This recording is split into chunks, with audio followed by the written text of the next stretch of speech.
ना ना माई बाप, जिस वक्त ट्यूबवेल टूटा है ना, मैंने उस वक्त बीवी साहब को टेलीफोन कर कहा दिया था। खाक टेलीफोन खड़काया है आपने मुंशी जी। जी वो बीवी साहब, आप भी उस वक्त तो वहां गए हुए थे, क्या वो डिनर पे थे। मुंशी जी, आपको खुद आना चाहिए था। आप अयूब को भिजवा देते, आप हमें टेलीग्राम देते। हद हो गई, 10 रोज से ट्यूबवेल बंद पड़ा है और आपने मुझे इन्फॉर्म तक नहीं किया। पता है आपको कितना हर्ज हो जाता है इस तरह से फसलों का। हाँ जी। हाँ जी का क्या मतलब है? वो बीवी साहब, सरकार गलती हो गई।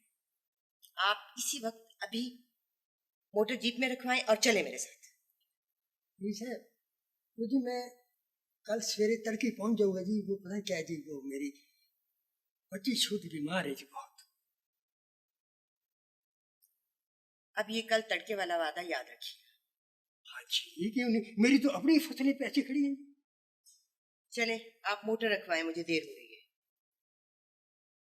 बीवी साहब, मुझे कुछ राशन पानी के लिए दे जाते। मुंशी जी, हम जब भी आपकी तरफ आते हैं सिर्फ आपका ही देना निकलता है। कभी तो आप भी मुझे ठेके की रकम वक्त पर दे दिया कीजिए। जी बादशाहों को क्या जरूरत है। हाँ, बादशाहों के भला कोई अखराजात होते हैं?